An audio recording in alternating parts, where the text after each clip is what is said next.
বিসমিল্লাহির রহমানির রহিম। শোনেন, আলী রাদিয়াল্লাহু আনহু একবার বাহিরে গিয়েছেন। এক সাহাবী বলেন, আপনার স্ত্রী কেমন আছেন? তিনি তখন উত্তর দিলেন, আমার মন চাইতেছে তোমার গলার উপরে তরবারি বসাইয়া তোমার শরীর থেকে কল্লা আলাদা করে দিই। আল্লাহু আকবার। এটাকে বলে গায়রত। সাহাবায়ে কেরাম তাদের স্ত্রীকে নিয়ে আলোচনা, একজন কেমন আছেন জিজ্ঞেস করলো, তার স্ত্রীর ব্যাপারে আলোচনা অন্য পুরুষের সামনে পছন্দ করতেন না। আলহামদুলিল্লাহিল্লাযী ওয়াহদাহু ওয়াসসালাতু ওয়াসসালামু আলা মান লা নাবিয়্যা বা'দাহু। আম্মা বা'দু ফাআউযু বিল্লাহি মিনাশ শাইতানির রাজীম। বিসমিল্লাহির রাহমানির রাহিম। ইয়া আইয়ুহান নাসু ইত্তাকু রাব্বাকুমুল্লাযী খালাকাকুম মিন নাফসিন ওয়াহিদাতিন ওয়া খালাকা মিনহা যাওজাহা ওয়া বাথা মিনহুমা রিজালান কাসীরান ওয়া নিসাআ ওয়াত্তাকুল্লাহাল্লাযী তাসাআলুনা বিহি ওয়াল আরহাম ইন্নাল্লাহা কানা আলাইকুম রাকীবা। সাদাকাল্লাহুল আযীম। সমস্ত প্রশংসা সেই মহান রবের জন্য, যিনি আমাদেরকে সুস্থতার সাথে বাঁচিয়ে রেখে সপ্তাহের শ্রেষ্ঠ দিন জুমার দিনে সবার আগে মসজিদে সমবেত হওয়ার তৌফিক দিয়েছেন। সেজন্য আমরা কালিমাতুশ শুকর আদায় করে সকলেই পড়ছি আলহামদুলিল্লাহ। দুরুদ এবং সালাম পেশ করছি সর্বকালের সর্বযুগের সর্বশ্রেষ্ঠ মহামানব নবিয়ুনা ওয়া সাইয়্যিদুনা ওয়া কুদওয়াতুনা মুহাম্মাদুর রাসূলুল্লাহ সাল্লাল্লাহু আলাইহি ওয়াসাল্লামের প্রতি, যাকে আল্লাহ তাআলা রহমাতাল লিল আলামিন হিসেবে আমাদের জন্য প্রেরণ করেছেন। আল্লাহুম্মা সাল্লি ওয়া সাল্লিম ওয়া বারিক আলা নাবিয়্যিনা মুহাম্মদ সাল্লাল্লাহু আলাইহি ওয়াসাল্লাম। সম্মানিত মুসল্লিবৃন্দ, আমরা ঈদুল আজহার আগে একটি বিষয়ে আলোচনা শুরু করে শেষ করতে পারিনি। সেটি হচ্ছে ইসলামে বিবাহ নীতি। এই বিষয়ে আলোচনা শুরু করে আমরা বিবাহের গুরুত্ব, বিবাহের উপকারিতা এবং বিবাহ শাদীতে সামাজিক প্রতিবন্ধকতা, এই তিনটি পয়েন্টের উপরে আমরা আলোচনা করেছিলাম। আজকে আমরা এই বিষয়ে বাকি পয়েন্টগুলো তুলে ধরবার চেষ্টা করব ইনশাআল্লাহ। আজকে আমরা দুটি পয়েন্টে আলোচনা করে এই বিষয়টির আলোচনা সম্পন্ন করব। প্রথমে আমরা যে পয়েন্টের উপরে আলোচনা করব সেটি হচ্ছে বিবাহ শাদীতে প্রচলিত কিছু অনইসলামিক কর্মকাণ্ড এবং সামাজিক কুসংস্কার। এবং দ্বিতীয় পয়েন্টে আমরা আলোচনা করব বিবাহের আগে একটি ছেলে এবং একটি মেয়েকে যে প্রস্তুতি নিতে হবে, সেই প্রস্তুতি নিয়ে আমরা আজকে আলোচনা করব ইনশাআল্লাহ। প্রথম যে পয়েন্টের উপর আমরা কথা বলবো সেটি হচ্ছে বিবাহ শাদীতে সমাজে প্রচলিত অনইসলামিক কর্মকাণ্ড। আমি আমার দেখা, আমার জানা মতে যে সকল অনইসলামিক কর্মকাণ্ডগুলো বিবাহ শাদীতে হচ্ছে এবং কুসংস্কার যেগুলো চলমান আছে, আমার জানা মতে 32টি পয়েন্ট এখানে আমি আজকে তুলে ধরব। হয়তো এর বাহিরে আরও অনেক থাকতে পারে, কিন্তু আমি একেবারে যেগুলো বেশি গুরুত্বপূর্ণ এ ধরনের 32টি পয়েন্ট আপনাদের সামনে সংক্ষেপে তুলে ধরব ইনশাআল্লাহ। সম্মানিত মুসল্লিবৃন্দ, শুরুতেই আপনাদের কাছে আমি একটি প্রশ্ন রাখতে চাই। সেটি হচ্ছে, বিবাহ এটি কি শুধু সামাজিক অনুষ্ঠান না ইসলামী অনুষ্ঠান? তাহলে বিবাহ যদি ইসলামী অনুষ্ঠান হয়, তাহলে এই অনুষ্ঠান হওয়া উচিত ইসলামী পন্থায় না সামাজিক পন্থায়? আপনারা আবার ভুল বুঝবেন না, ইসলাম কি তাহলে সামাজিকতার বাহিরে? না, সামাজিকতা হবে ইসলামের রীতিতে, বরং সামাজিকতার রীতিতে ইসলাম চলবে না। সামাজিকতা হবে ইসলামের রীতিতে, সামাজিকতার রীতিতে ইসলাম চলবে না। আপনি কি ইসলাম চালাবেন আপনার সমাজের রীতি দিয়ে, না সমাজ চালাবেন ইসলামের রীতি দিয়ে? আপনার সমাজ চালাবেন ইসলামের রীতি দিয়ে। আমাদের দিন ইসলাম, আমাদের পরিচয় আমরা মুসলমান, অথচ আজ দুঃখ করে বলতে হয় আমাদের মুসলমান সমাজে বিবাহ শাদীতে ইসলামী রীতিনীতি আমরা আজ মেনে চলি না বললেই চলে। আমাদের বিবাহ শাদীতে অনেক অনিয়ম, কুপ্রথা এবং সামাজিক কুসংস্কারের অনুপ্রবেশ ঘটেছে, যা ইসলামী শরিয়া সমর্থন করে না। ইসলামের দৃষ্টিতে বরং ওই কাজগুলো অত্যন্ত নিন্দনীয় এবং গর্হিত। কিছু কিছু ক্ষেত্রে তো বিবাহ শাদীতে এমন কিছু আচার অনুষ্ঠান পালিত হচ্ছে যা মূর্তি পূজারীদের কাছ থেকে ধার করা। ইন্না লিল্লাহি ওয়া ইন্না ইলাইহি রাজিউন। বিয়ে শাদী হচ্ছে আল্লাহর হুকুম, সেজন্য আল্লাহর অন্যান্য হুকুমকে আমরা যেভাবে গুরুত্বের সাথে মান্য করি, বিবাহ শাদীর ক্ষেত্রে আল্লাহর হুকুম মানতে হবে। নামাজ, রোজা, হজ, যাকাত এগুলো যেমন আল্লাহর হুকুম, বিয়ে শাদীও আল্লাহর হুকুম।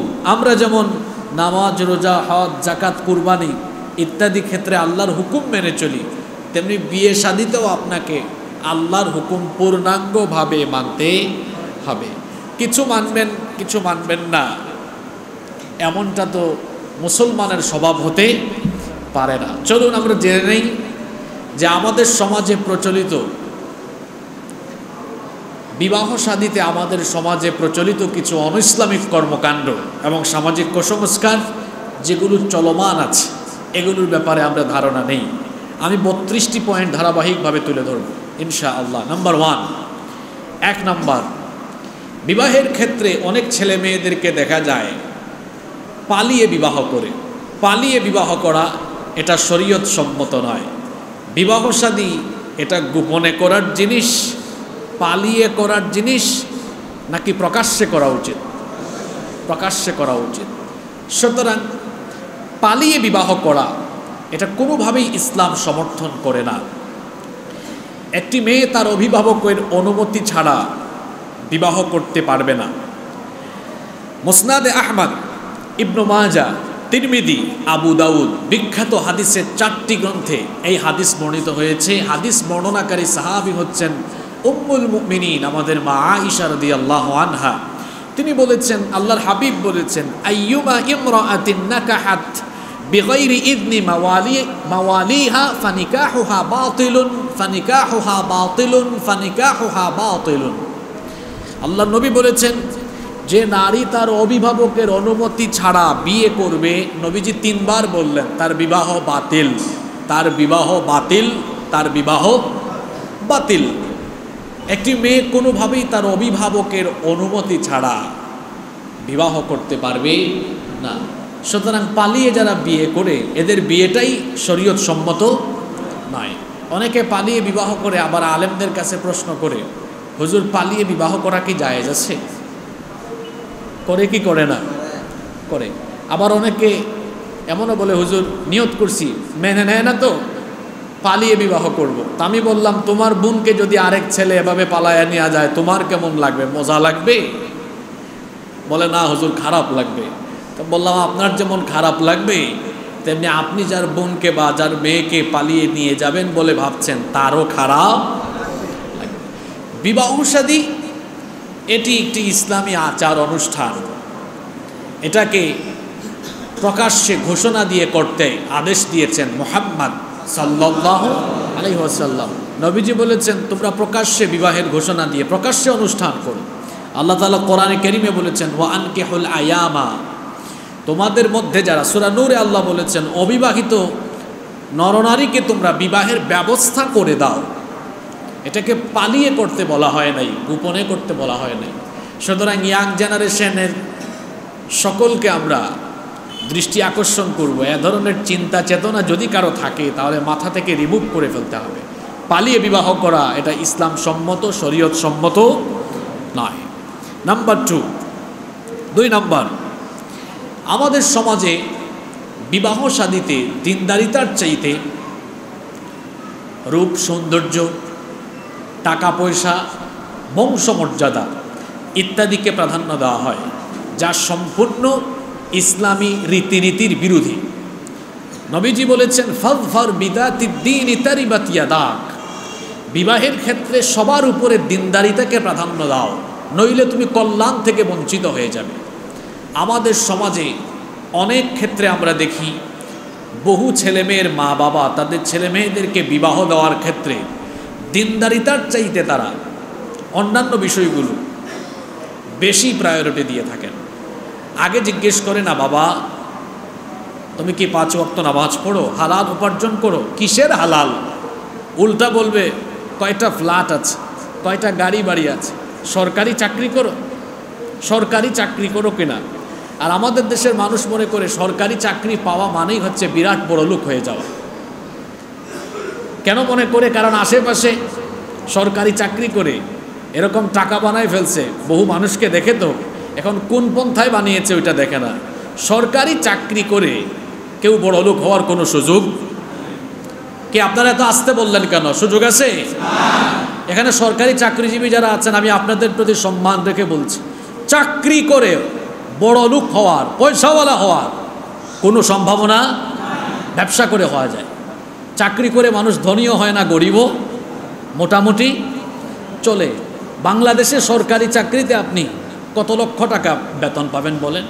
আপনি চাকরিতে ঢুকলেই তো 30, 40, 50, 60, আমি ধরে নিলাম 70,000, এত টাকাও হয়। সারা জীবনের চাকরির বেতন ভাতা সুবিধা মিলাইয়া কি আপনি বাড়ি বাদ দেন, বাড়ির জায়গা কিনতে পারবেন কি? আমি কি ভুল বলেছি? তো সরকারি চাকরিতে ঢুকেছে, 5 বছর হয়েছে, গাড়ি কিনেছে জাপানের টয়োটা ব্র্যান্ডের, বাড়ি বানিয়ে ফেলেছে, সম্পদ বানিয়ে ফেলেছে। এটা সরকারি চাকরিজীবী না, এটা শেষরা চোর। দেখেন নাই কুরবানি, এক সরকারি কর্মকর্তার ছেলে 15 লক্ষ টাকার ছাগল, 34 না 35 লক্ষ টাকার কুরবানি। চিন্তা করেছেন আপনি? তার বাপের সারা জীবনের উপার্জনের পয়সা দিয়ে এগুলো সম্ভব? কথা বলছেন না কেন? সম্ভব? এগুলো সম্ভব না। তা আপনি শুরুতেই বলেন সরকারি চাকরি করো, এটা জিজ্ঞেস না করে বলেন যেটাই করো, চাকরি করো আর ব্যবসা করো, হালাল উপায়ে করো কি করো না, এটা জিজ্ঞেস করা দরকার। এটা জিজ্ঞেস করে না, শুরুতেই বলে সরকারি চাকরি করো কিনা। আপনার মেয়ে বিয়ে দিবেন, প্রথম যোগ্যতা কি সরকারি চাকরি করা? প্রথম যোগ্যতা কি বিসিএস ক্যাডার হওয়া? প্রথম যোগ্যতা হবে ছেলে দিনদার কিনা, প্রথম যোগ্যতাই হবে ছেলে নেককার কিনা। ছেলের বাড়ি থাকলে থাকুক, ফ্ল্যাট থাকলে থাকুক, যদি দিনদার না হয়, একটা বেদিন ছেলের কাছে মেয়ে বিবাহ দিলে তার কোটি কোটি টাকার বাড়ির ভেতরে আপনার মেয়ে শান্তিতে থাকবে না। আর দিনদার ছেলে টিনের বাড়ি হলেও ওই টিনের বাড়িতে আপনার মেয়ে সুখে শান্তিতে বসবাস করবে, এতে কোনো সন্দেহ। আমাদের সমাজে প্রচলিত যে অনৈসলামিক কর্মকাণ্ড মুসলমানদের মধ্যে আমরা দেখছি, সেটা হচ্ছে বিবাহ শাদীকে দিনদারিতাকে প্রাধান্য না দেওয়া। অবিবাহিত ভাইদেরকে অনুরোধ করব এবং অবিবাহিত বোনদেরকেও বলবো, বিবাহ শাদীতে সবার আগে দিনদারিতাকে প্রায়োরিটি দিতে হবে। একটা ছেলে বা একটা মেয়ে নামাজি কিনা, পর্দা মেনটেন করে কিনা, হালাল উপায়ে উপার্জন করে কিনা, চরিত্র ভালো কিনা, এটা সবার আগে দেখতে হবে। নাম্বার 3 নাম্বার, আমাদের সমাজে মাঝে মাঝে আমরা দেখি অনেক পিতামাতা ছেলে কিংবা মেয়ে তাদের অনুমতি ছাড়াই জোরপূর্বক বিবাহ দেয়। জোরপূর্বক বিবাহ দেওয়ার রীতিনীতি আমাদের সমাজে আছে না নাই? জোর জবরদস্তি করে বিবাহ দিলে ওই ছেলে মেয়েদের দাম্পত্য জীবন সুখময় হওয়ার চাইতে অনেক সময় বিপরীত হয়ে যায়। এজন্য প্রত্যেক মা বাবার উচিত বিয়ে শাদীর ক্ষেত্রে তাদের ছেলে মেয়েদের কাছ থেকে জিজ্ঞেস করা যে আমরা যেটা ঠিক করছি তুমি এটাতে রাজি কিনা, খুশি কিনা, তোমার পছন্দ হয়েছে কিনা। কোনো নবী রাসূল তাদের ছেলে মেয়েদেরকে ফোর্স করে কিছু করেন নাই, এটা নবীদের শিক্ষা নয়। এই যে কুরবানি গেল, কুরবানির ঘটনা আপনারা জানেন। ইব্রাহিম আলাইহিস সালাম তার ছেলেকে কুরবানি করতে ফোর্স করেছেন? কথা বলেন। আমি তো গত জুমায় বলে গিয়েছিলাম কি সুন্দর প্রস্তাব, ইয়া বুনাইয়া, আমার কলিজার টুকরা সন্তান, ইন্নী আরা ফিল মানামি আন্নী আযবাহুক, আমি স্বপ্নে দেখেছি আমি তোমাকে জবাই করছি।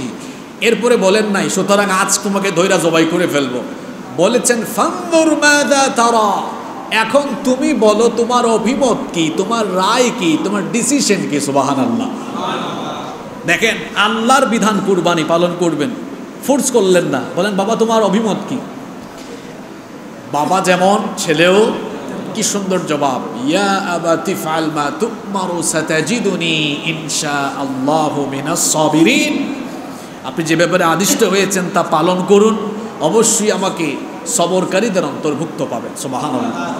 কোন নবী তার ছেলেকে মেয়েকে ফোর্স করেন নাই, কোনো ক্ষেত্রেই তারা ফোর্স করেন নাই। সুতরাং বিবাহ শাদী এটা গুরুত্বপূর্ণ একটা বিষয়, এটা তো ছেলে খেলা নয়। বিবাহ শাদী মানে হচ্ছে একটা নতুন জীবন শুরু হওয়া, ছেলে মেয়েদেরকে জোর করা উচিত নয়। এজন্য ছেলে মেয়েদের কাছ থেকে জেনে নিতে হবে যে এই বিবাহে তার মতামত আছে কিনা। আপনি আপনার সিদ্ধান্তে বিয়ে দিলেন, যদি দাম্পত্য জীবনে কোনো অসুবিধা হয় এই খোঁটা সারা জীবন আপনাকে বহন করতে হবে। মেয়ে বাড়িতে এসে বলবে আব্বা আপনি জোর করে আমাকে বিয়ে দিয়েছেন, আপনার কারণে জীবন তছনছ। আপনি ভাই হয়ে বোনকে জোরপূর্বক বিবাহ দিয়েছেন, সারা জীবন এই খোঁটা আপনাকে নিতে হবে, ভাই তুমি আমার জীবনটাকে শেষ করে দিলা। কি বলেন, এরকম সমাজে আছে কি নাই? আছে। জোরপূর্বক বিবাহ দেওয়া ঠিক নয়, ছেলে মেয়েদের মতামত জানতে হবে। নাম্বার 4, 4 নম্বর, বর এবং কনে উভয়ের দেখা সাক্ষাৎ ছাড়া বিবাহ দিলে এই ক্ষেত্রে সমস্যা তৈরি হয়।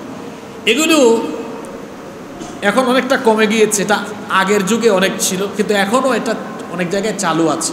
ছেলে মেয়ে উভয় কাউকে দেখে না, শুধু তাদের উভয় পক্ষের অভিভাবক কথা বলে ঠিক করে ফেলছে। অনেক সময় দেখা যায় ছেলে কিংবা মেয়ে দেশের বাইরে থাকে, দেখা সাক্ষাতের সুযোগ দেয় না, দেখা সাক্ষাতের কোনো সুযোগ দেয় না। ওই হুজুর দেখছে তো, ছবিতে দেখছে, ছবিতে দেখার পরে বিয়ে করে বাসর ঘর থেকে পালাইছে, এমন কাহিনীও আছে না? কারণ ছবি আর বাস্তব কি এক জিনিস? এক জিনিস না তো। অনেক সময় ভিডিওতে ছবিতে অনেককে দেখা যায় একরকম, বাস্তবে আরেক রকম। কারণ ছবিতে অনেক সময় আটা ময়দা দেওয়া থাকতে পারে, ইফেক্ট আছে না, ইফেক্ট থাকতে পারে, কালোকে সাদা বানিয়ে দেওয়া। এটা হচ্ছে বর্তমান প্রযুক্তির কারসাজি। অনেক ছেলেরা আছে ফেসবুকে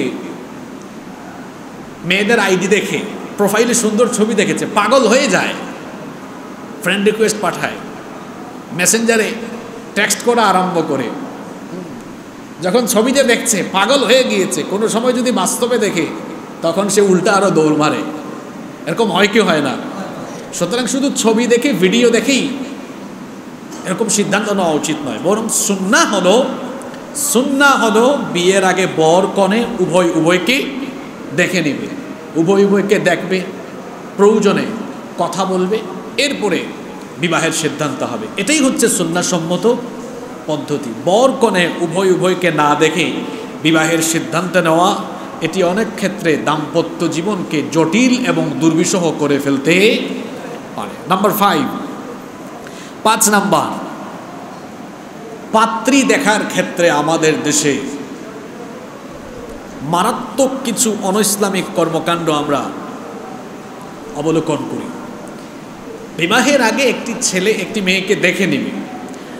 আল্লাহ নবী এ ব্যাপারে তাগিদ দিয়েছেন। নবীজি বলেছেন, ইযা খাতাবা আহাদুকুম ইমরাআতান ফালা জুনাহা আলাইহি আন ইয়ানজুরা ইলাইহা, তোমাদের কেউ যখন কোনো রমণীকে, কোনো নারীকে বিবাহের প্রস্তাব দিবে, প্রস্তাবের জন্য ওই নারীকে সে যদি দেখে নেয় তাহলে এতে তার কোনো গুনাহ হবে না। এক সাহাবী এসে নবীজিকে বললেন, ইয়া রাসূলুল্লাহ, আমরা বলি সাল্লাল্লাহু আলাইহি ওয়াসাল্লাম, আমি অমুকের মেয়েকে বিয়ে করতে চাই। নবীজি বললেন, তুমি কি তাকে দেখেছো?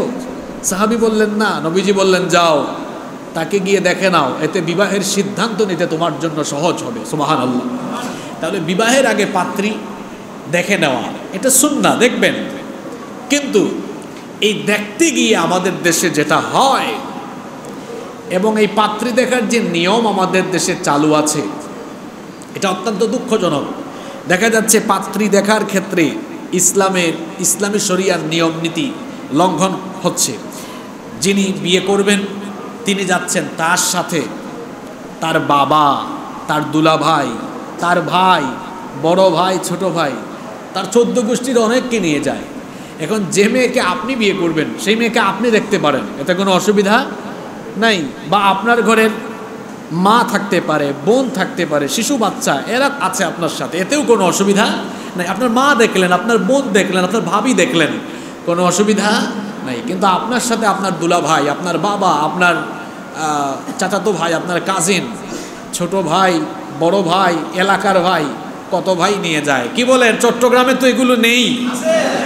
হ্যাঁ, একটা মেয়েকে দেখতে যাচ্ছেন, এখন দেখতে যাচ্ছেন মানেই তো বিয়ে হয়ে যাওয়া নয়। আর আপনার স্ত্রীকে যদি আপনি যদি তাকে বিয়ে করেন, আপনার এই হবু স্ত্রীকে দেখা তো আপনার এই দুলা ভাই বা আপনার এলাকার ছোট ভাই, বড় ভাই, এদের জন্য দেখা কি জায়েজ? এটা আমরা করছি। এবং বহু বোনরা অনেক সময় অভিযোগ করেন যে হুজুর, আমরা যখন আমাদের পিতামাতাকে বুঝাই যে ছেলে আমাকে দেখতে চাচ্ছে, ওকে ফাইন, ছেলে আসবে, ছেলের সাথে দেখা করব, কথা বলবো, কিন্তু ছেলের ফ্যামিলির অন্য কোনো পুরুষ মানুষের সাথে আমি দেখা করব না, তাদের সামনে যাব না, এটা বললে অনেক মা বাবা মেয়ের উপরে তেড়ে যায়, বলে নতুন হুজুর হইছো তুমি, তাই না? 14 পুরুষ থেকে এই রীতিনীতি আমাদের চলে আসতেছে। হ্যাঁ, সবার সামনে মেয়ে যাবে, মানে বিষয়টা দেখলে আসলে মনে হয় ওই যে কুরবানির হাটে পশু যেমন সবাই মিলে জড়ো হয়ে দেখে, আমাদের সমাজে অনেক বিয়ে শাদীতে দেখা যায় বিবাহের আগেই মেয়েকে সাজায়া এমনভাবে আনা হয় ওই বরপক্ষের লোকদের সামনে, মনে হয় যেন তেমনই। আর যে পরিমাণ প্রশ্ন করা হয়, অবান্তর নানা প্রশ্নবাণে তাকে জর্জরিত করা হয়। কি বলেন, এরকম চিত্র আছে না নাই? এটা করা যাবে না, এটা সম্পূর্ণ ইসলামী রীতিনীতি বিরোধী। আমি আগেই বলেছি, বিবাহ ইসলামী অনুষ্ঠান, এটা হবে আপনার সমাজের তৈরি করা কুসংস্কারের নীতিতে না আল্লাহর নীতিতে?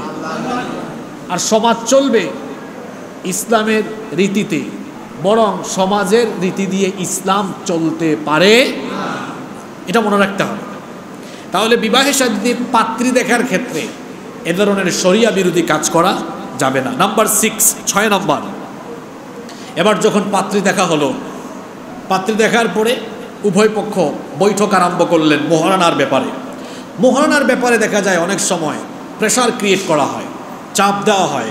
আবার বিপরীতও দেখা যায়, অনেকের সামর্থ্য আছে তাও দেখা যায় সে তার সামর্থ্যের আলোকে মোহরানা না দিয়ে অনেকটা কমিয়ে দিতে চায়। এই দুই চিত্রই আমরা সমাজে দেখি। কি বলেন, দেখা যায় না এরকম? প্রথম কথা হলো, বিবাহকে সহজ করে দিতে হবে। এটা হচ্ছে আল্লাহ এবং তার রসুল সাল্লাল্লাহু আলাইহি ওয়াসাল্লামের দেওয়া শিক্ষা। বিবাহকে সহজ করে দিতে হবে যাতে করে জিনা, ব্যভিচার, অশ্লীলতা এগুলো সমাজে চিরতরে বন্ধ হয়ে যায়। বিবাহ সহজ করার একটি প্রক্রিয়া হলো মোহরানাকে যত বেশি সহজ করে দেওয়া যায়। এই মোহরানা সাব্যস্ত হবে উভয় পক্ষের আলোচনার ভিত্তিতে। কেউ কোনো পক্ষকে এক্ষেত্রে প্রেশার ক্রিয়েট করবে না, আবার কেউ কারো উপরে জুলুমও করবে না।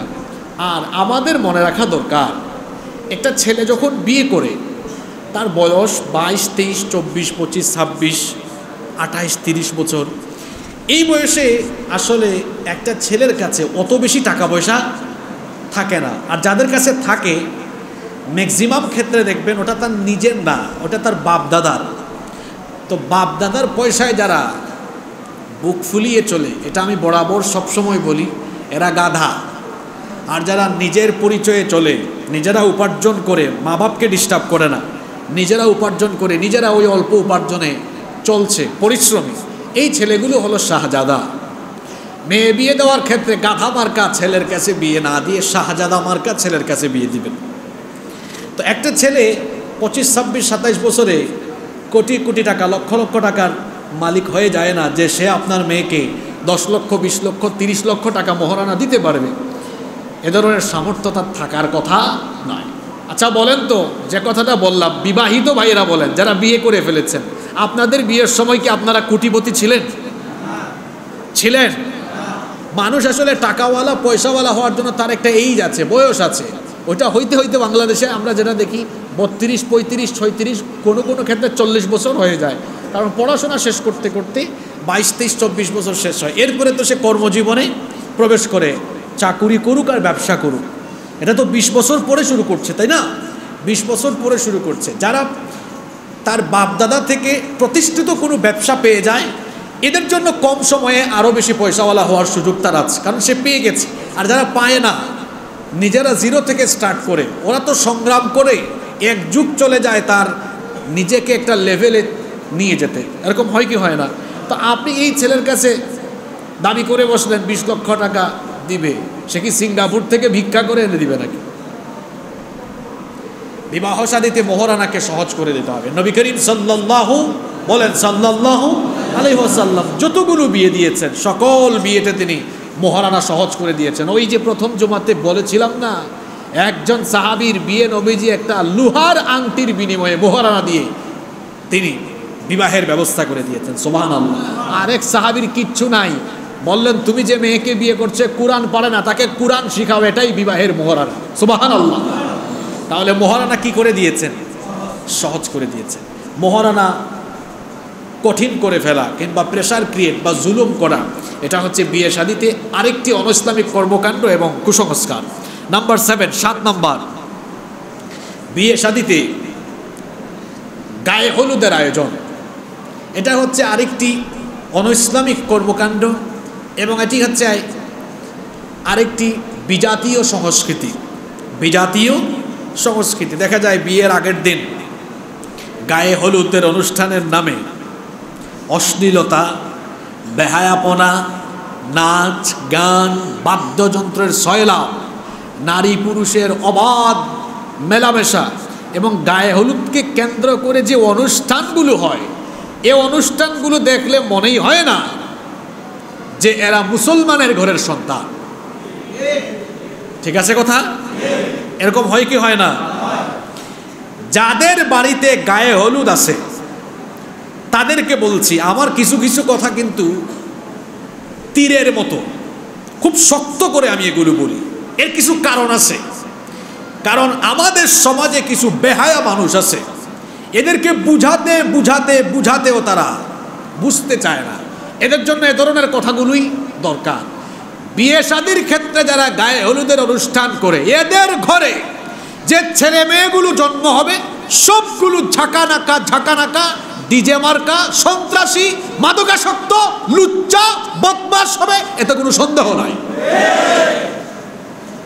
এদের ঘরে আল্লাহওয়ালা সন্তান হবে না, মুফাসসির হবে না, মুহাদ্দিস হবে না, নৈতিক চরিত্রবান আল্লাহওয়ালা সন্তান এদের ঘরে কোনো দিনও হবে না। হবে কেমনে? বিয়ের মতো পবিত্র অনুষ্ঠান শুরু করেছে পবিত্রতা দিয়ে না অপবিত্রতা দিয়ে? তো অপবিত্র কাম দিয়ে শুরু করেছে। তো এই দাম্পত্য জীবন থেকে আপনি কি পবিত্র জিনিস আশা করেন? প্রোডাকশন হিসাবে যেগুলো আসবে এগুলো কি পবিত্র আশা করেন না অপবিত্র আশা করেন? আপনি শুরুই তো করেছেন অপবিত্রতা দিয়ে। সুতরাং গায়ে হলুদের মতো বিজাতীয় অপসংস্কৃতি এবং অনৈসলামিক কর্মকাণ্ড থেকে আমাদের প্রত্যেকটি মুসলিম পরিবারকে সচেতন থাকতে হবে এবং এ জাতীয় অনুষ্ঠান আমাদেরকে পরিহার করতে হবে ইনশাআল্লাহ। নাম্বার 8 নাম্বার, অত্যধিক জৌলুস এবং আড়ম্বর অনুষ্ঠানের সাথে বিবাহ শাদী আয়োজন করা, এটাও শরিয়া সম্মত নয়। কারণ অতিরিক্ত খরচ এবং বেশি ধুমধাম করতে গেলে অনেক সময় মানুষ হারাম পন্থার উপরে ডিপেন্ড করতে হয়। আপনি বলবেন কিভাবে? এরকম সমাজে হাতে গোনা কয়েকজন পাবেন যার সামর্থ্য আছে, কিন্তু এটাকে যদি সামাজিকতা বানানো হয় যে এটা আমার সমাজের কালচার, করতেই হবে, তাহলে দেখা যাবে টাকা নাই, সুদে টাকা এনে বিবাহের অনুষ্ঠান পরিচালনা করে। আমি নিজে দেখেছি শুধুমাত্র সমাজের লোকেরা কি বলবে, আমার সমাজের কালচার বিয়ের অনুষ্ঠান এভাবে করতেই হবে। পয়সা নাই, সুদে টাকা এনেছে, এরপরে সুদের টাকা দিতে পারে নাই, বাড়িঘর ছাড়া পর্যন্ত হয়েছে। এ ধরনের অনেক চিত্র সমাজে আছে কি নাই? আছে। অনেকে আছে সুদের উপর টাকা আনে, আবার ওই যে সরকারি চাকরিতে আছে, মেয়ে বা ছেলেকে বিয়ে দিবে মানে একদম জৌলুস বা আড়ম্বর অনুষ্ঠানের মধ্য দিয়ে, তখন ফাইল এক টেবিল থেকে আরেক টেবিলে দেয় না, কয় হাদিয়া নিয়ে আস, ওই হাদিয়া তো ওই দিকে যাবে। তো বলেছি যে এ ধরনের আড়ম্বর বা জৌলুসপূর্ণ অনুষ্ঠান যখন বিবাহ শাদীতে মানুষ করতে যায়, অনেক হারাম পন্থার উপর তাকে ডিপেন্ড করতে হয়। এজন্য তো ইসলামী শরিয়া এগুলোকে নিষেধ করে দিয়েছে, এবং নবীজি বলেছেন যে বিয়েতে খরচ কম হয় সেই বিয়েতে বরকত তত বেশি হয়। সুবহানাল্লাহ। আমাদের যশ খ্যাতি দরকার না বরকতের দরকার? বরকতের দরকার। এজন্য আমরা বলবো যে বিবাহ শাদীতে অতিরিক্ত টাকা খরচ না করে বিবাহ শাদীতে শালীনতার ভিত্তিতে, সৌন্দর্যের ভিত্তিতে এবং ইসলামের দেওয়া রীতিনীতির ভিত্তিতে সামাজিকতা মেনটেন করে বিবাহ শাদীর অনুষ্ঠান শেষ করে যে টাকা অপচয় অপব্যয় করার কথা, ওগুলো দিয়ে স্বামী স্ত্রী দুজন গিয়ে ওমরা করে আসেন। বিবাহ শাদীতে দাম্পত্য জীবনে অনেক বরকত হবে ইনশাআল্লাহ। 9 নম্বর, বিয়ে শাদীতে ব্যাপারদার সয়লাভ। কিছু কিছু বিয়ে শাদীর অনুষ্ঠান দেখলে মনে হয় এ যেন জাহিলি যুগে আমরা চলে এসেছি, জাহিলি যুগে আমরা চলে এসেছি। দেখা যাচ্ছে বিয়ে শাদীতে নারী পুরুষের আনাগোনা এমনভাবে যেখানে কোনো পর্দা নেই। আমাদেরকেও মাঝে মাঝে অনেকে দাওয়াত করেন, আপনারাও তো ভালোবেসে অনেক সময় দাওয়াত করেন, না গেলে রাগ করেন, আবার গেলে আমরাও রাগান্বিত হয়ে যাই। কারণ হুজুর দাওয়াত দিয়া আপনি হুজুরের পরিবেশ করতে পারেন না, এটা বড় দুর্ভাগ্যের বিষয়। হুজুর দাওয়াত করলে হুজুরের পরিবেশ রাখতে হবে, নইলে হুজুরের জাতের হলে আত্মসম্মান রেখে সে তার কথা হয় বলে ফেলবে, না হইলে অনুষ্ঠানস্থল ত্যাগ করবে, এটাই স্বাভাবিক যদি হুজুরের মধ্যে আত্মসম্মান থাকে। আর যদি পেটওয়ালা হুজুর হয়, যা আসছি কয়েক প্লেট খাওয়া যায়, তার ব্যাপারে আমার ভিন্ন কথা। তবে একজন আলেম কখনো আত্মসম্মান বিসর্জন দিতে পারে না। কথা বুঝতে পেরেছেন? যার ভেতরে আত্মসম্মান আছে, ব্যক্তিত্ব আছে, হয় সে ওই অনুষ্ঠানে কথা বলে ফেলবে, নইলে তার সম্মান, তার আত্মসম্মান রেখে নীরবে নিবৃতে অনুষ্ঠানস্থল ত্যাগ করবে। আমরা মাঝে মাঝে কিছু বিবাহ শাদীর অনুষ্ঠানে যাই, আর যা দেখি মনে হয় যেন সেই বিবাহ শাদীতে অতিথি হিসাবে ইবলিস তার সাঙ্গপাঙ্গ নিয়ে আগমন করেছে। আমার কথা কি রাগ করলেন আপনি? আরে বাপরে বাপ, মহিলাদের কি পোশাক আশাক, যে মেকআপ, আবার তাদের সাথে তাদের হাজবেন্ডরাও আছে। আমি বুঝি না ওই মহিলাদের হাজবেন্ডগুলো এত বেহায়া হয় কেমনে। আপনার স্ত্রীর পেট পিঠ মানুষ দেখে আপনার আত্মসম্মানে লাগে না। আপনার মতো বেহায়া পুরুষ আসমানের নিচে আর হতে পারে না। আপনি বেহায়া পুরুষ, আপনার মধ্যে আত্মসম্মান নেই, ব্যক্তিত্ব বলতে আপনার মধ্যে কিচ্ছু নাই। শোনেন, আলী রাদিয়াল্লাহু আনহু একবার বাহিরে গিয়েছেন, এক সাহাবী বলেন আপনার স্ত্রী কেমন আছেন? তিনি তখন উত্তর দিলেন, আমার মন চাইতেছে তোমার গলার উপরে তরবারি বসাইয়া তোমার শরীর থেকে কল্লা আলাদা করে দিই। আল্লাহু আকবার। এটাকে বলে গায়রত। সাহাবায়ে কেরাম তাদের স্ত্রীকে নিয়ে আলোচনা, একজন কেমন আছেন জিজ্ঞেস করলো, তার স্ত্রীর ব্যাপারে আলোচনা অন্য পুরুষের সামনে পছন্দ করতেন না। কেমন আছেন জিজ্ঞেস করেছে, ওইটাও মানে আমার স্ত্রী ভালো আছে এটা বলাও তারা পছন্দ করতেন না। মানে স্ত্রীকে তারা এমনভাবে রাখতেন। আর আপনি তো ভালো আছেন না, আপনি বউয়ের ফটো দিয়ে বলতেছেন দেখেন তো আপনাদের ভাই ভাগিকে কেমন লাগে, কি জাতের বেহায়া হয়েছেন আপনি। এরকম বেহায়া আছে না নাই? তো বিয়ে শাদীতে আমরা অনেক সময় দেখছি ব্যাপারদার সয়লাভ, নারী পুরুষের খাওয়া দাওয়ার অনুষ্ঠান অনেক জায়গায় একসাথে। আর যে সকল মহিলারা খুব সাজগুজ করে বিয়ের অনুষ্ঠানে যায়, আমি তো খুব সুন্দর করে বলি এই মহিলাদের চরিত্রে ডিস্টার্ব আছে। কেন এত সুন্দর সাজগুজ সে কার জন্য করলো গো? আরে বাপরে বাপ, সাজগুজ করলে করবে জামাই তার হাজবেন্ডের জন্য। বিয়ে শাদীর অনুষ্ঠানে হাজার হাজার মানুষ আসবে, ওই হাজার হাজার মানুষকে তার রূপের দিকে আকৃষ্ট করার জন্য এই সাজগুজ করেছে। এটা আপনি না বুঝলেও শয়তান ভালো করে বুঝে। নাম্বার 10, 10 নাম্বার, বিবাহ শাদীতে আরো একটি অনইসলামিক কর্মকাণ্ড আমরা দেখি, শর্তারোপ করে দেওয়া। বিবাহের অনুষ্ঠানের কথাবার্তা চলছে, তারিখ ফিক্সড হচ্ছে, তখন বলা হচ্ছে যে আমার বংশের নিয়ম, আমার এলাকার নিয়ম হলো যে আমরা এত কম মানুষ যাই না, আমরা 2000-3000 যাই, আপনাকে খাওয়াইতেই হবে, 3000 মানুষ খাওয়াইতে হবে। এগুলো আমাদের চট্টগ্রামে একদম নাই তো। জি, এটা বেশি, 3000 মানুষ খাওয়াইতে হবে। কোনো কারণে যদি 2500 মানুষ যায়, 500 মানুষ না যায়, তখন আবার বলে আমরা কিন্তু 2500 আসছি, ভাবিয়েন না এই 500 মানুষকে খাওয়াইতে হবে না, তাদের অসুবিধার কারণে আসতে হবে না, কিন্তু প্যাকেটগুলো পার্সেল করে দিয়ে পার্সেল করেও নিয়ে যায়, এরকম আছে না নাই? আপনারা কি আমার কথা কষ্ট পাচ্ছেন? তো এই যে শর্তারোপ করে দেওয়া, এটাও মারাত্মক সুন্নাহ বিরোধী এবং শরিয়া বিরোধী একটি কর্মকাণ্ড। আপনি জিজ্ঞেস করেন যে বিবাহের অনুষ্ঠানে আপনি কেমন আয়োজন করবেন, আপনি আপনার সামর্থ্যের আলোকে করেন এবং আপনি বলেন যে কি পরিমাণ অ্যারেঞ্জ করলে আপনার জন্য কষ্ট হবে না, আমরা ওই রকম প্রস্তুতি নিয়ে আসবো। তিনি বললেন আমার এই পরিমাণ সামর্থ্য আছে, তো ঠিক আছে আপনি এই পরিমাণ নিয়ে যান। কিন্তু জোর করে চাপিয়ে দেওয়া বা কঠিন শর্তারোপ করে দেওয়া, এটা আসলে শরিয়া সম্মত কোনো কাজ হতে পারে। নাম্বার 11 নাম্বার, যৌতুক। যৌতুক তো ইসলামে নিষিদ্ধ। শূকরের গোশত খাওয়া যেমন হারাম, কুকুরের পায়খানা খাওয়া যেমন হারাম, তেমনি যৌতুক খাওয়া মুসলমানের জন্য হারাম। এখন যৌতুক অনেকে প্রকাশ্যে চায় না, খুব কৌশল করে চায়, খুব কৌশল করে। এটার নাম আমি দিয়েছি নীরব যৌতুক। মানে আমাদের সমাজে এমন হয়েছে, ইসলাম আসলে কন্যা মেয়ে সন্তানের মা বাবাকে অনেক মর্যাদা দিয়েছে, আর আমাদের সমাজ মেয়ে সন্তানের মা বাপকে বেকায়দায় ফেলে দিয়েছে। কথা বুঝতেছেন?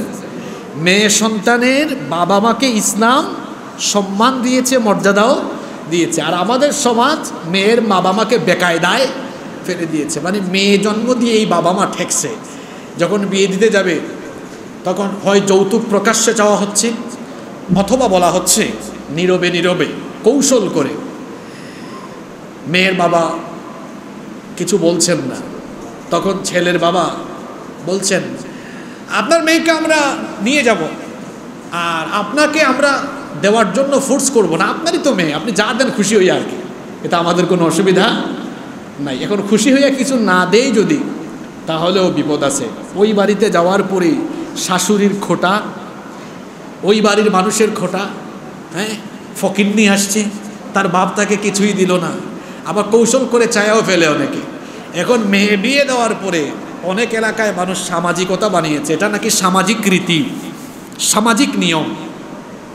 একদম খাট, পালং, সোফা, আলমারি, ওয়ার্ড্রোব, ফার্নিচার, এসি, ফ্রিজ, মানে যা লাগে সব দিতে হয়। কেন দিতে হয়? এটা নাকি সামাজিক রীতি। আরে যে সামাজিক রীতিনীতি সমাজের অনেক মানুষকে মজলুম বানিয়ে দেয়, যে সামাজিক রীতিনীতি অনেক মেয়ে সন্তানের পিতামাতাকে মজলুম বানিয়ে দেয়, ওই সামাজিক রীতিনীতিকে আমি আমার জুতার নিচে ফেলে দিব। আপনার এই সামাজিক রীতিনীতির কারণে অনেক পিতামাতা অসুস্থ হয়ে যাচ্ছে, ছেলে মেয়ে বিয়ে দিবে এই চিন্তায় শেষ। কয়েক মাস আগে এক মেয়ের পিতা বললেন আমার মেয়ের বয়স 34 বছর, বিয়ে দিতে পারি না, বাড়ি ফেনীতে। কেন দিতে পারেন না? যারাই বিবাহের জন্য প্রস্তাব নিয়ে আসে, প্রকাশ্যে না বললেও কৌশলে কৌশলে সকলের কম বেশ চাওয়া পাওয়া থাকে। আমি গরিব মানুষ, খাইতে পারি না, কিভাবে দিব? আমার সমাজ এটাকে সামাজিক রীতিনীতির নামে এই কুসংস্কার সমাজে চাপিয়ে দিয়েছে বলে আমি আমার মেয়েকে বিয়ে দিতে পারছি না। নীরবে নিবৃতে এরকম হাজারো বাবা মায়ের কান্না, এই সমাজের আকাশে বাতাসে তাদের কান্নার আওয়াজে আকাশ বাতাস ভারী হয়ে যাচ্ছে। সুতরাং এ সকল যৌতুক কিংবা কৌশলে যৌতুক সমাজ থেকে বন্ধ করার জন্য আমাদের প্রত্যেককে দায়িত্বশীল ভূমিকা পালন করতে হবে। আর যারা বিয়ে করার সময় শ্বশুর বাড়ি থেকে বেশি বেশি জিনিস আনে, এই সকল ছেলেরা শ্বশুর বাড়িতে গিয়ে খুব একটা কদর পায় না, সম্মান পায় না। শ্বশুর বাড়ির থেকে কিচ্ছু আনবেন না, শ্বশুর বাড়িতে গেলে দেখবেন সবাই মাথায় তুলে রাখবে, একটা আলাদা পার্সোনালিটি, আলাদা ব্যক্তিত্বই থাকবে। কেউ আপনাকে কিছু একটা বলার আগে চিন্তা ভাবনা করে বলবে, আলাদা একটা ব্যক্তিত্ব আছে, মজা আছে। আলাদা একটা ব্যক্তিত্ব আছে, মজা আছে, এভাবে বিয়ে করেন, এই মজাটা তখন ফিল করতে পারবেন। আর যারা সব কিছু নিয়ে মানে নিয়ে বিয়ে করেছেন, এই মজা এটা তারা ফিল করতে পারবেন না। এরপরে 12 নম্বর হচ্ছে বিবাহ শাদীতে গান বাজনা। গান বাজনা তো ইসলামে কিছু কিছু জায়েজ আছে, তাই নয়? জি। তা আমাদের বাসা বাড়িতে তো বিয়ে শাদীর সময় গান বাজনার আওয়াজ অনেকের বাসা বাড়িতে শোনা যায় না? যায়। আল্লাহ নবী বলেছেন, আল গিনা ইয়ানবুতুন নিফাকু ফিল কলবি কামা ইয়ানবুতুল মাউজ যারা। পানি সেচ দিলে যেমন জমিনের ফসলের উর্বরতা বাড়ে, জমিনের উর্বরতা বাড়ে, ফসল উৎপাদন বাড়ে, তেমনি গান বাজনা মানুষের কলবে, অন্তরের মধ্যে নিফাকি বৃদ্ধি করে। এটা মানুষের অন্তরকে কলুষিত করে ফেলে। বিবাহ শাদী একটা পবিত্র অনুষ্ঠান, সেখানে ইবলিসের কর্মকাণ্ড, নাচ গান চলবে, এটা তো কোনো মুসলিম পরিবারের বিয়ে শাদীর স্বভাব বা বৈশিষ্ট্য হতে পারে। নম্বর 13 নম্বর হচ্ছে বিয়ে শাদীতে আমরা আরেকটি জঘন্য কাজ দেখি, যেটা মারাত্মক শরিয়া বিরোধী। সারা জীবন একাকী গোসল করতে পারে, বিয়ের দিন তার ভাবিরা তাকে গোসল দেওয়াতে হয়। কি বলেন, এরকম আছে না? নাই? মানে বিবাহের আগে এত বছর ছিল গোসল করতে সক্ষম, হঠাৎ করে বিবাহের দিন গোসল করতে অক্ষম। এখন তার ভাবিরা তার গায়ের মধ্যে হলুদ টলুদ মাখায়, তার ভাবিরা তাকে গোসল দেওয়ায়। কি বলেন, এটা আছে না নাই? এটা বড় আশ্চর্যের ব্যাপার। এতদিন বেচারা একাকী গোসল করতে পারলো, আজকে সে একাকী গোসল করতে, মানে হতে পারে বিবাহের চিন্তায় দুর্বল হয়ে গিয়েছে যে আর একাকী গোসল করতে পারতেছে না। আপনারা হাসিয়েন না, এরকম আছে না নাই? আপনার ভাবি আপনার শরীরে এসে টাচ করবে, আপনার ভাবি আপনাকে স্পর্শ করবে, এটা কি ইসলামী শরিয়া আপনাকে অনুমোদন দিয়েছে? অনুমোদন দিয়েছে। শুধু তাই নয়, গ্রামে গঞ্জে তো আরও মারাত্মক জিনিস দেখা যায়। আমি একবার এক লোক আমাকে দাওয়াত করেছে যে হুজুর আপনাকে আসতেই হবে, না আসলে আমি মাইন্ড করব। দেখলাম বিচারা মাইন্ড করে ফেলবে, তো আমি বরযাত্রার এই ঘন্টাখানেক আগে গিয়ে পৌঁছালাম, দেখি বর এখনও গোসল করে, ওদিকে বর গোসল করে, আর ওইদিকে বরের সাথে ওই দিন আবার অনেক ছেলেমেয়েরা দেখা যাচ্ছে তারাও পুকুরে নেমে গোসল করে, ঢলাঢলি মাখামাখি, এগুলো গ্রামে গঞ্জে আসে। কি বলেন, আসে না? ওই দিন দেখা যায় একাকী গোসল করতে বরের সাথে অনেকেই অক্ষম হয়ে পড়ে। তখন দেখা যায় দুলাভাই, মানে আগে থেকে এই বাড়িতে বিয়ে করেছে, শালীদেরকে বলে চলো আজকে আমরাও গোসল করি। যদিও কথাটি শুনতে খারাপ দেখা যায়, কিন্তু এগুলো বাস্তবতা, এগুলো সমাজে চলমান আছে না নাই? এগুলো ইসলামী শরিয়া অনুমোদন করে। এইসব কর্মকাণ্ড আমাদের সমাজ থেকে পরিহার করার জন্য আমাদেরকে দায়িত্বশীল ভূমিকা পালন করতে হবে। নাম্বার 14 নম্বর, মেয়ের বাবা থাকা সত্ত্বেও উকিল পিতা বানানো। এটা আরেকটা অনৈসলামিক কর্মকাণ্ড। এবং উকিল বানিয়ে, শব্দটা হচ্ছে আরবিতে ওয়াকিল, এটা বাংলায় আমরা বলি উকিল, তাকে বাবার মতো বাবা বলে সম্বোধন করা, বাবা ডাকা, এরকম আছে না? আছে। মেয়ের বাপ জীবিত থাকলে তিনি হবেন বিবাহের ওয়ালি, মানে অভিভাবক। মেয়ের বাবাই মেয়ের ইজিন আনবেন, অনুমতি আনবেন। যদি মেয়ের বাবা জীবিত না থাকেন, সেই ক্ষেত্রে ওই মেয়ের মাহারাম কোনো ব্যক্তি, যেমন তার চাচা, মামা, ফুফা ইত্যাদি, মেয়ের অভিভাবক অর্থাৎ পিতার অবর্তমানে সেই ওয়াকালত মানে হচ্ছে কি, অভিভাবকত্ব, অভিভাবকের ভূমিকা পালন করবে। কিন্তু আমাদের সমাজ বানিয়ে ফেলেছে উকিল বাপ। আপনাদের চট্টগ্রামে এটা আছে কিনা জানি না, আমাদের সিলেটে আছে। হ্যাঁ আছে। এই যে উকিল বাপ বানানো, এটা শরীয়ত সম্মত নয়। আপনারা যে কোনো বড় আলেমকে জিজ্ঞেস করবেন, দেখবেন সকলেরই একই কথা, এটা শরিয়া সম্মত নয়। বরং যে মেয়ের পিতা জীবিত আছেন, তিনি মেয়ের পক্ষে ওকালত অর্থাৎ মেয়ের অভিভাবক হিসাবে তিনি তার মেয়ের ইজিন আনবেন, অনুমতি আনবেন, এবং এভাবেই বিয়ে হবে। 15 নম্বর, আরেকটি অনৈসলামিক কর্মকাণ্ড আমরা দেখি যে ছেলে মেয়েকে উঠায় নিয়ে যাওয়ার পরে ওই মেয়ে নববধূকে, কনেকে, মানে এই মহিলা সারা জীবন একাকী পায়ে হেঁটে চলাফেরা করতে পেরেছে, ওই দিন বিবাহের দিনে মানে গাড়ি থেকে আর নামতে পারে না, মানে সমাজ তাকে ওই দিন অক্ষম বানিয়ে ফেলেছে। ওই দিন ওই ছেলের দুলাভাই বা ওই ছেলের ভাই এসে তারে কুলে করে বাসায় নিয়ে উঠায়। ইন্না লিল্লাহি ওয়া ইন্না ইলাইহি রাজিউন। এই কালচার আছে তো? আচ্ছা বলেন তো, এটা দেখতে কি খারাপ লাগে না? হ্যাঁ, ইবলিসও তো অবাক হয়ে যায়, কিরে কামটা হইল কি, একটু আগে কবুল করলো কে আর এখন কুলে উঠাইলো কে? কিছুক্ষণ আগে কবুল করলো কে, আর এখন কুলে উঠাইলো। আর আপনার কি খারাপ লাগে না যিনি বিয়ে করলেন, যে কবুল করলাম আমি, হ্যাঁ, আর কুলে উঠাই ফেলছে আমার দুলা ভাই, কামটা হইল কি? আছে না না এরকম? এটা তো বড় আশ্চর্যের ব্যাপার। কবুল করলেন আপনি, বিবাহের খরচ করলেন আপনি, আর ওইদিকে কুলে উঠাইয়া, হ্যাঁ, মানে ফিল নিচ্ছে আপনার দুলা ভাই। বুঝতেছেন কারবারটা? আস্তাগফিরুল্লাহ। এই কর্মকাণ্ড সমাজ থেকে রিমুভ করতে হবে আমাদেরকে। কনে এসেছে, প্রয়োজনে কুলে উঠাইতে হলে, রাস্তায় কাদা আছে, পানি আছে, হতে পারে কি পারে না, এখন তো পানি হয়ে যাচ্ছে, কুলে উঠাইতে হলেও তার কবুল করা জামাই উঠাবে, তার হাজব্যান্ড উঠাবে, অন্য কেউ নয়। এরপরে আসেন 16 নম্বর, ওই যে বিয়ের দিনে গিয়েছে জামাই, বর গিয়েছে অথবা পরে গিয়েছে, বেচারা এত বছর নিজের হাত নিজে ধুইয়া খাওয়া দাওয়া খাইতে পেরেছে, তখন নাকি তার সেবিকা, তার শালি হাত ধুইয়া দিতে হয়। এটা সমাজের আরেকটা জঘন্য রীতিনীতি। কি বলেন, আছে না নাই? মানে শালিরা হাত ধোয়ায়, দুলা ভাই হাত ধোয়া দিয়ে আপনার হাত ধোয়াই দিচ্ছে, এরপরে পয়সা দাবি করছে। আপনার শালি, তার সাথে তো প্রয়োজন ব্যতীত আপনার কথা বলা বা দেখা দেওয়া জায়েজ নেই। আপনি কেন, মানে সে কেন আপনার হাত ধোয়া দিবে? এটা অত্যন্ত জঘন্য এবং শরিয়া বিরোধী কাজ। 17 নাম্বার হচ্ছে ওয়ালিমা না করা।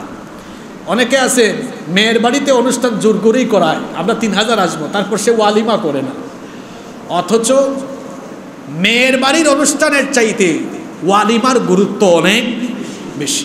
ওয়ালিমাকে কোনো ওলামায়ে কেরাম বলেছেন সুন্নাতে মুআক্কাদা, কোনো ওলামায়ে কেরাম বলেছেন ওয়াজিব।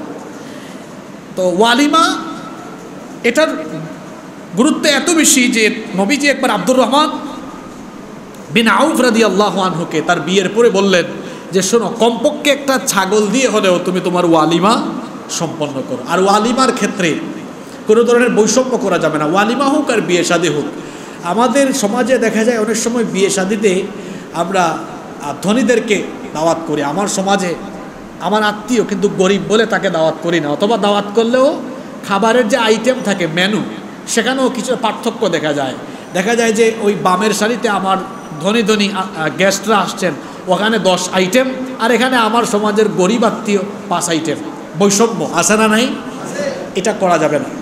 এ ধরনের কাজ, এ ধরনের শিক্ষা ইসলাম আমাদেরকে দেয় না। 18 নম্বর, বিবাহের আসরে বা বিবাহের দিনে মেয়ে বাড়ির পক্ষ থেকে ছেলেরকে সোনার আংটি, স্বর্ণের আংটি হাতে পরিয়ে দেওয়া হয় বা স্বর্ণের চেইন দেওয়া হয়।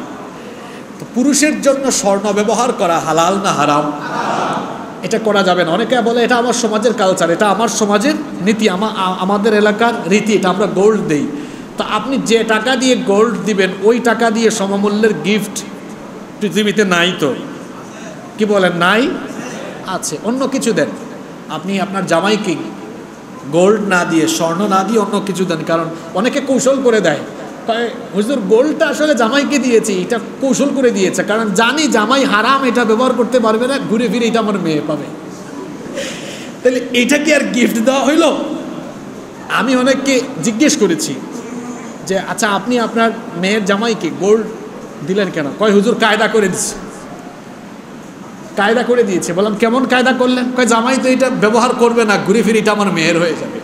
তো বললাম আপনার মেয়েকে আপনি আলাদা দিতেন, আপনার জামাইকে আলাদা দিতেন। কারণ আপনার জামাই যে একটা গিফট যদি পেত, একটা হাদিয়া যদি পেত আপনার তরফ থেকে, শ্বশুর শাশুড়ির কাছ থেকে যদি পেত, ছোট হোক বা বড় হোক, সেটা তার জন্য সুন্দর একটা মেমোরি, সুন্দর একটা স্মৃতি, ঠিক না?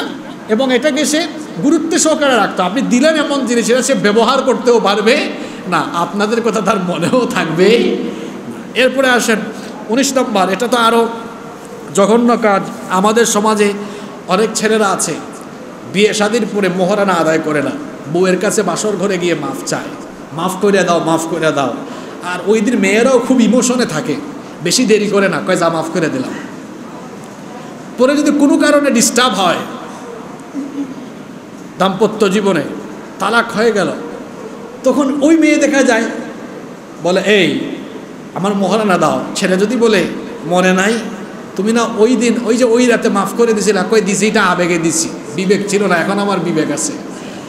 কি বলে, এরকম হয় কি হয় না? তো এই যে মাফ চেয়ে নেওয়া, যেমন আমাদের সমাজে এটা প্রচলিত আছে যে যদি মহারানা একটু মোটা অঙ্কে না দেয়, সমাজের এত মানুষ উপস্থিত বলবো অমুকের মেয়ের বিয়ে হয়েছে এত কম টাকা মহারানা, তো বলে ফেলে তার জামাইকে, মেয়ের জামাইকে ডেকে নিয়ে আলাদা বা ছেলে পক্ষকে আলাদা নিয়ে বলে আমরা একটু লেখাই আর কি, অসুবিধা নাই, পরে ছেলে মেয়ের কাছ থেকে মাফ চেয়ে নিবে না, এটা কোনো অসুবিধা নাই। আসলে মহারানাটা হবে সামর্থ্যের ভিত্তিতে এবং এটা নগদ দিয়ে দেওয়া উত্তম। কেউ যদি নগদ দিয়ে দেন অতি উত্তম, এটাই সুন্নাহ। কেউ যদি না পারেন পরবর্তীতে দিবেন, কিন্তু মাফ চেয়ে নেওয়ার কোনো সিস্টেম তো শরিয়াতে নাই। মাফ চেয়ে নেবেন কেন? কারণ মহারানা এটা তো তার হক, আপনার স্ত্রীর হক, এই হক আপনাকে আদায় করতে হবে। 20 নম্বর, আমাদের সমাজে বিবাহে আমরা আরও একটি মারাত্মক ইসলামিক কর্মকাণ্ড দেখি, যেটা হিন্দুয়ানি প্রথা। যেমন বাঁশের কুলায় চন্দন, কুলা বুঝেন তো আপনারা? কুলা, এটা শহরে জন্ম নেওয়া অনেক ছেলেমেয়েরা হয়তো চিনবে না, গ্রামে আমরা কুলা ব্যবহার করি, তাই না? কুলা দিয়ে ধান চাল ইয়ে করে, এই কোলার মধ্যে চন্দন, তারপরে হলুদ, মেহেদি, ধান, দুর্বা ঘাস ইত্যাদি রাখে, তারপর আগুন জ্বালায়, আগুন জ্বালায়া ছেলে মেয়েকে সামনে এনে কুলা দিয়ে মূর্তি পূজারীদের মতো এরকম এরকম নাড়াছাড়া করে। কি বলে, নাড়াছাড়া নাই? আবার এই হলুদ ছেলে মেয়েদের কপালে কিংবা গালে 3বার করে লাগায় দেয়। এটা হিন্দুয়ানি কালচার, এটা হিন্দুয়ানি সংস্কৃতি, এটা আমার ইসলামী কোনো সংস্কৃতি নয়। এরপরে 21 নম্বর, বিয়ে শাদীতে রং ছিটানো, রং মাখামাখি হয়। ওই দিন দেখা যায় বুড়া বুড়িদেরও জুস উঠে, তারাও রং মাখামাখি করে। কি আছে না?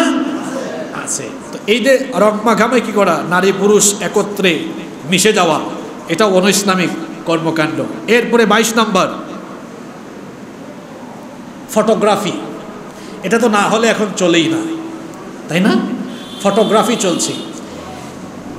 মেয়েকে পার্লার থেকে সাজিয়ে এনে রেখে দেওয়া হয়েছে ডায়াসের মধ্যে, এরপরে ছবি তুলতেছে, মানুষও ছবি তুলতেছে তার কাছে গিয়ে ঘেঁষাঘেঁষি ঢলাঢলি করে।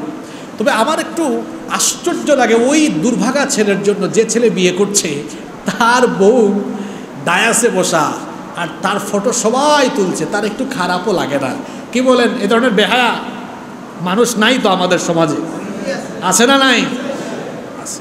এই যে ফটোগ্রাফি, ভিডিওগ্রাফি, একদম শুরু থেকে শেষ পর্যন্ত, এবং সেখানে অবাধে মেলামেশা, এগুলো শরিয়া সম্মত কোনো কাজ নয়। 23 নম্বর, এটা তো আরও জঘন্য, এটা বর্তমানে শুরু হয়েছে। কিছু কিছু ছেলেমেয়েরা বিবাহের তারিখ ফিক্সড হওয়ার পরেই একজন ফোন করে আরেকজনকে, মানে ছেলেমেয়েকে ফোন করছে, চলো আমরা বিবাহের আগেই পেজ খুলি, আমাদের পেজ খুলে এখন থেকেই ব্লগ শুরু করি, আর ব্লগের উদ্বোধন হবে আমাদের বিবাহের ভিডিও দিয়ে। এটা আপনারা যারা বয়স্ক মানুষ তারা বুঝতেছেন না, কিন্তু ইয়াং যারা আছে তারা বুঝে গেছে। এই যে ব্লগ, কাপল ব্লগ, হাজব্যান্ড ওয়াইফের ব্লগ এখন চলছে। মহিলারা এখন কি করবে? ঘরে বসে রান্নাবান্না যেগুলো করে ওগুলোও ভিডিও করে ব্লগ বানায় দিচ্ছে। হ্যাঁ, তারপরে কোথাও যাচ্ছে হাজব্যান্ড ওয়াইফ, ট্রাভেল ব্লগ, কাপল ব্লগ, ফুড ব্লগ। এই ব্লগের যে একটা ফিতনা এখন শুরু হয়েছে, এটা হচ্ছে কিয়ামতের আগের একটা অন্যতম ফিতনা। কিয়ামতের আগে, দাজ্জাল আসার আগে এ ধরনের ফিতনাগুলো প্রকাশিত হবে। তো এই যে ব্লগ হচ্ছে এখন বিবাহ শাদীকে কেন্দ্র করে, এবং যাদের বিয়ে তারা নিজেরাই করছে, এগুলো অত্যন্ত জঘন্য, গর্হিত এবং শরিয়ার দৃষ্টিতে অত্যন্ত নিন্দনীয় কাজ। এরপরে 24 নম্বর, শেরিকাদের সাথে, শালীদের সাথে বর বসে একসাথে খাচ্ছে, একজন আরেকজনকে খাওয়াই দিচ্ছে। 25 নম্বর, নির্দিষ্ট দিনক্ষণ দেখে, মানে বর এবং কনের জন্মদিনে বিয়ে করা যাবে না। তারপর এই তারিখে আমার পিতৃপুরুষ অমুক মারা গিয়েছেন, এই তারিখে বিবাহ করা যাবে না। মুহররম মাসে অথবা আশুরার দিনে বিবাহ করা যাবে না। এই ধরনের আকিদা বিশ্বাস লালন করা, এটা হচ্ছে জঘন্যতম আকিদা, কুসংস্কার, এবং এসবের সাথে ইসলামের কোনো সম্পর্ক। 26 নম্বর হচ্ছে বিয়ে শাদীতে যাওয়ার আগে প্রসিদ্ধ কোনো কবর জিয়ারত করে যাওয়া, প্রসিদ্ধ কোনো ওলির কবর জিয়ারত করে যাওয়া, হ্যাঁ, কিংবা প্রসিদ্ধ কোনো কবরস্থান জিয়ারত করে যাওয়া। এ ধরনের রীতিনীতিও সমাজের বহু জায়গায় প্রচলিত আছে কি নাই? আছে। এগুলোর সাথে ইসলামের কোনো সম্পর্ক নাই। তারপরে 27 নম্বর, এটা তো আছে, স্ত্রীর হক আদায়ে শারীরিকভাবে অক্ষম পুরুষের সাথে টাকার লোভে অনেক সময় মেয়েও বিয়ে বসতেছে, অথবা মেয়ের মা বাপও শারীরিকভাবে অক্ষম, ফিজিক্যালি অক্ষম, ওই ছেলের সাথে তাদের মেয়েকে বিয়ে দিচ্ছে। এগুলো নাই তো এখন? কি নাই? এগুলো আছে। এ ধরনের সংসারগুলো নষ্ট হচ্ছে এবং পরকীয়া বৃদ্ধির জন্য এটাও একটা অন্যতম কারণ। পরকীয়া বৃদ্ধির জন্য এটাও একটা অন্যতম কারণ। কারণ হাজব্যান্ড ওয়াইফ উভয়ের চাহিদা মতো যখন হচ্ছে না, তখনই দেখা যাচ্ছে পরকীয়ার মতো অশ্লীলতা, বেহায়াপনা, জিনা, ব্যভিচার এগুলো সমাজে বেড়ে যায়। তারপরে 28 নম্বর, অনেকেই মনে করেন মহিলাদের যে মাসিক একটা অসুস্থতা আছে, এটা যখন থাকবে এই সময়ে বিবাহ শুদ্ধ হবে না বা বিবাহ জায়েজ হবে না, এটা অনেকে মনে করেন না, এতে কোনো অসুবিধা নাই, বরং এগুলো জাহেলি যুগের কালচার। জাহেলি যুগের অনেক কাফিররা মহিলাদের পিরিয়ড হলে পড়ে তাদেরকে ঘর থেকে বাহিরে রেখে দিত। কিন্তু ইসলাম এত সুন্দর, দেখেন আম্মাজান আয়েশা রাদিয়াল্লাহু আনহা বলেছেন, আমার তো পিরিয়ড চলা অবস্থায়ও নবীজি আমার কোলে মাথা রেখে আমার সাথে গল্প করেছেন। সুবহানাল্লাহ, ইসলাম কত সুন্দর।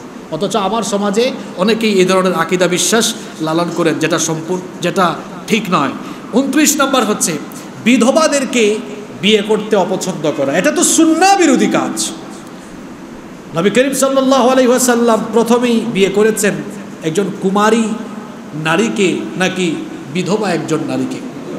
জোরে বলেন। আমাদের সমাজে বিধবা নারীদেরকে বিয়ে করা, এটা অনেকেই তার মানে ব্যক্তিত্বের সাথে যায় না এরকমটা মনে করে। অথচ একজন বিধবাকে বিয়ে করার মধ্যে অনেক ধরনের কল্যাণ রয়েছে। আজকে সময় থাকলে এগুলো আমি আরও বিস্তারিত বলতাম। 30 নম্বর হচ্ছে যাদের সাথে দেখা করা মেয়ের জায়েজ নয়, অর্থাৎ নন মাহরাম, এই ধরনের পুরুষদের দিকে দিয়া মেয়ের ইজিন নেওয়া বিয়ের সময়, এটাও হয়। মেয়ের ইজিন যখন আনা হয় তখন দেখা যায় যে নন মাহরাম, গাইরে মাহরাম অনেক পুরুষ মেয়েদের সামনে চলে যায়, যেটা উচিত নয়।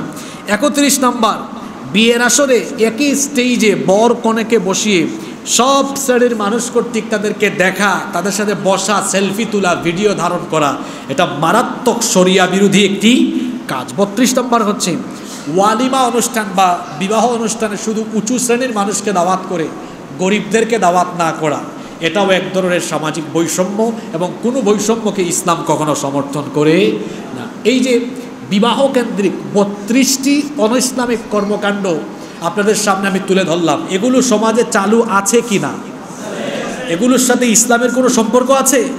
এ ধরনের কাজ থেকে আমাদেরকে বিরত থাকতে হবে। আমি সংক্ষেপে 1-2 মিনিটে বিবাহের আগে যে প্রস্তুতিগুলো নেওয়া দরকার সেগুলো বলে এই বিষয়ে আলোচনা শেষ করছি। বিবাহের আগে 1 নাম্বার যে প্রস্তুতি, এগুলো অবিবাহিতদের ওয়াজ, যারা বিয়ে করেন নাই। 1 নাম্বার প্রস্তুতি হলো, যিনি বিবাহ করবেন তিনি সব ধরনের পাপ কাজ থেকে মুক্ত থাকবেন, নিজের চরিত্রের হেফাজত করবেন। 2 নাম্বার হচ্ছে বিবাহের আগে থেকেই তিনি দোয়া করবেন যাতে তিনি একজন নেককার জীবন সঙ্গিনী পান। রব্বানা হাবলানা মিন আজওয়াজিনা ওয়া মিন যুররিয়াতিনা কুররাতা আ'য়ুনি ওয়াজআলনা লিল মুত্তাকিনা ইমামা। রব, আমাকে একজন নেককার চক্ষু শীতলকারী স্ত্রী আমাকে গিফট করো। এই দোয়া করতে হবে কার কাছে? আল্লাহর কাছে। 3 নাম্বার, বিবাহের ক্ষেত্রে নেককার মেয়েকে প্রাধান্য দিতে হবে, আর মেয়ে হলে নেককার ছেলেকে প্রাধান্য দিতে হবে। 4 নাম্বার, জীবন সঙ্গিনীর হক সম্পর্কে সচেতন হতে হবে। বিবাহের আগেই জানতে হবে আমার স্ত্রীর হক কি, আমার স্ত্রীর কোন কোন হক আমাকে আদায় করতে হবে। যদি মেয়ে হন একজন স্ত্রী, তিনি জানবেন তার স্বামীর কি কি হক তাকে আদায় করতে হবে, এগুলো জেনে নিতে হবে। 5 নাম্বার, বিশেষ করে এটা ছেলেদেরকে বলবো, অবিবাহিত যারা আছেন অবশ্যই হালাল পন্থায় উপার্জন করবেন, তাহলে আপনার দাম্পত্য জীবনে, গোটা জীবনে বরকত দিবেন কে? 6 এবং সর্বশেষ হলো পারিবারিক ব্যবস্থাপনা এবং প্যারেন্টিং সম্পর্কে জ্ঞানার্জন করবেন, প্রয়োজনে আলেম ওলামাদের কাছে যাবেন, এই বিষয়গুলো জেনে নেবেন। এবং এই 6টি প্রস্তুতি যখন নিয়ে আপনি বিবাহ করবেন, ইনশাআল্লাহ আপনার দাম্পত্য জীবন অনেক সুন্দর হবে, সুখময় হবে এবং বরকতময় হবে ইনশাআল্লাহ। সম্মানিত মুসল্লিবৃন্দ, একটি ঘোষণা দিয়ে আমরা আজকের আলোচনা শেষ করব।